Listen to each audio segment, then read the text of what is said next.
زلجنا کوئی عام گھوڑا نہ تھا، اسے رسول پاک صلی اللہ علیہ وآلہ وسلم جیسی شخصیت سے لقب خاص عطا ہوا تھا۔ مورخین کے نزدیک اس کا اصلی نام مرتجز تھا، لیکن اس کی غیر معمولی جسامت اور خد و خال کی وجہ سے رسول اکرم صلی اللہ علیہ وآلہ وسلم نے اس کو لقب ذوالجناح دیا۔ بعض مورخین کے نزدیک زلجناح اور مرتجز دو الگ الگ گھوڑے تھے، لیکن یہ بات بعض مورخین کے نزدیک بعید العرض قیاس ہے۔ زلجناح جسمانی ساخت کے لحاظ سے دوسرے جانوروں سے مختلف تھا۔ اس کی پیشانی پر ایک خوشنما اور چمکدار ابھار تھا۔ مغربی دیومالائی قصوں میں ایسے گھوڑوں کو یونیکورن کے نام سے پکارا گیا ہے۔ حضرت سلیمان علیہ السلام کے پاس ایسے گھوڑے پائے جاتے تھے جن کے ماتھے پر ایک چمکدار ابھار یا سینگ ہوا کرتا تھا۔ ان کے پر ہوتے تھے جو طاقتور پرواز رکھتے تھے۔ بعض روایات کے مطابق وہ گھوڑے جنات تھے جو حضرت سلیمان علیہ السلام کے بعد ناپید ہو گئے۔ ہندوؤں کے اوتار کالکی کے مجسمے میں بھی اس کو ایسے گھوڑے پر بٹھایا گیا جس کے پر ہیں، اور حضرت صلی اللہ علیہ وسلم کی زوجہ محترمہ نے بھی جس گھوڑے کا کھلونا بنایا تھا وہ گھوڑا بھی پروں والا تھا، جس کو دیکھ کر حضور اکرم صلی اللہ علیہ وآلہ وسلم نے تبسم فرمایا کہ لہٰذا ذوالجناح کی منسوبیت ایسے گھوڑوں سے ہے جن میں طاقت پرواز تھی۔ ایک روایت کے مطابق ذوالجناح کا شجرہ حضرت اسماعیل علیہ السلام کے گھوڑوں سے جا کر ملتا ہے۔ دوسری روایت ہے کہ حضرت ابراہیم علیہ السلام جس گھوڑے پر فلسطین سے مکے آیا کرتے تھے اسی گھوڑے کی نسل سے ہے۔ بعض کے نزدیک ذوالجناح بھی جنت کی سواریوں میں سے ایک سواری ہے۔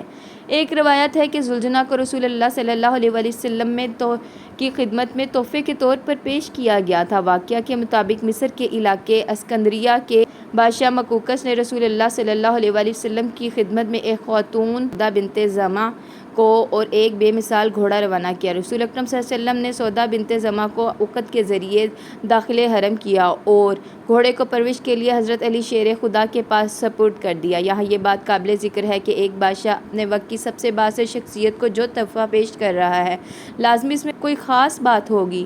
کہا جاتا ہے کہ اسکندریہ کے علاقے میں جو مصر کے شمال اور بحیرہ روم کے جنوبی کناروں پر واقع ہے، ایک گھوڑا جو آزادانہ پھرتا دیکھا گیا۔ یہ گھوڑا افسانوی کردار کا مالک تھا۔ بہت سے بہادروں اور مہم جوؤں نے اس کو گرفتار کرنے کی کوشش کی مگر ناکام رہے۔ اس طرح اس گھوڑے کا قصہ زبان زد و عام ہو گیا۔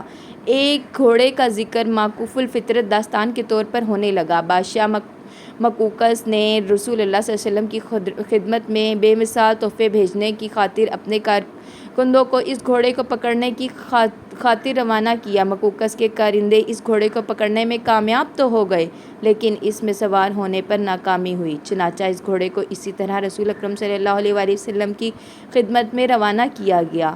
اسکندریہ سے مدینے تک تمام راہ میں اس گھوڑے کو بڑے بہادر افراد قابو میں رکھتے۔ جب اس منہ زور گھوڑے کو رسول اکرم صلی اللہ علیہ وآلہ وسلم کی خدمت میں حاضر کیا گیا تو رسول اکرم صلی اللہ علیہ وآلہ وسلم نے جانور کو انتہائی پسند فرمایا۔ جب رسول اکرم صلی اللہ علیہ وآلہ وسلم نے اس کی گردن پر ہاتھ پھیرا تو اس نے خوشی کا اظہار کیا۔ اس کے ساتھ ہی اس کی منہ زوری اطاعت میں تبدیل ہو گئی۔ سبحان اللہ! رسول اکرم صلی اللہ علیہ وآلہ وسلم نے اس وقت اس کو ذوالجناح کا لقب عطا فرمایا اور پرورش کے لیے اس کی رسی مولا علی کو دے دی۔ اس طرح یہ ان کے ساتھ ایسے چل پڑا جیسے صدیوں سے منزل کی تلاش میں بھٹکنے والے مسافر کو روح کو منزل پا لینے کے بعد قرار آ گیا ہو۔ نواسۂ رسول صلی اللہ علیہ وآلہ وسلم حسین جب چھوٹے تھے تب سے ہی آپ اس گھوڑے میں دلچسپی لیتے تھے۔ شہزادہ حسین اپنے نانا محمد صلی اللہ علیہ وسلم کے پاس گئے تو حضور اکرم صلی اللہ علیہ وسلم نے اپنے صحابہ کرام کے ساتھ گھوڑے کے پاس ہی کھڑے تھے۔ آقائے دو جہان حضور اکرم صلی اللہ علیہ وسلم نے جب اپنے نواسے حسین کو اپنے پاس آتے دیکھا تو بہت ہی خوش ہوئے۔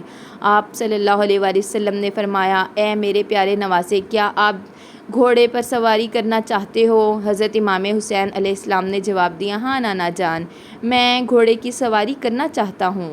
جب یہ نانا اور نواسے میں بات چیت ہو رہی تھی تو یہ گھوڑا بڑی غور سے حضور اکرم صلی اللہ علیہ وسلم اور شہزادہ حضرت حسین علیہ السلام کی باتیں سن رہا تھا۔ جب دونوں کی باتیں ختم ہوئیں تو گھوڑا نواسۂ رسول صلی اللہ علیہ وسلم کے پاس آ کر بیٹھ گیا تاکہ حضرت امام حسین علیہ السلام گھوڑے پر سوار ہو سکیں۔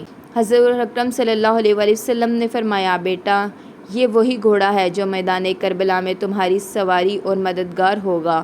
اس کے بعد نبی اکرم صلی اللہ علیہ وآلہ وسلم نے یہ گھوڑا حضرت حسین علیہ السلام کو تحفے میں دے دیا۔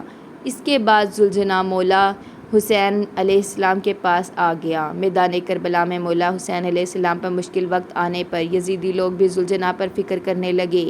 کربلا کے میدان میں زلجنا کو پانی پینے کا کافی بار موقع ملا، لیکن زلجنا نے پانی نہ پیا تھا۔ اس کی وجہ یہ تھی کہ زلجنا کے ذہن میں خیال آیا کہ میرے آقا دو جہاں حضرت محمد صلی اللہ علیہ وسلم کے نواسے نے پانی نہ پیا، میں اپنے مالک کو پیاسا چھوڑ کر پانی کس طرح سے پی سکتا ہوں۔ حضرت حسین علیہ السلام جب میدان کربلا میں گھوڑے سے زمین پر گر گئے تو آپ علیہ السلام کا گھوڑا آپ علیہ السلام کے گرد چکر لگانے لگا تاکہ کوئی تیر اس کے مالک حضرت حسین علیہ السلام کو نہ لگے۔ مولا حسین علیہ السلام کی حفاظت کرتے ہوئے زلجنا کو اتنے تیر لگے کہ وہ بھی تیر لگنے سے کافی زخمی ہو گیا۔ روایات میں آتا ہے کہ مولا علیہ السلام کے گھوڑے نے 60 سے زیادہ یزیدیوں کو قتل کر دیا۔ جب بدبختوں نے حضرت حسین کو شہید کر دیا تو گھوڑے نے اپنی پیشانی امام حسین علیہ السلام کے جسم کے ساتھ لگائی، پھر گھوڑے نے اپنے آپ کو حضرت امام حسین علیہ السلام کے خون سے تر کیا اور اپنے اگلے پاؤں اٹھا کر زمین پر ایسے مارے کہ سارے میدان میں ایسی گونج اٹھی جس سے ساری یزیدی فوج گھوڑے کی طرف متوجہ ہوئی۔ جب سپہ سالار عمر بن سعد کی نظر گھوڑے پر پڑی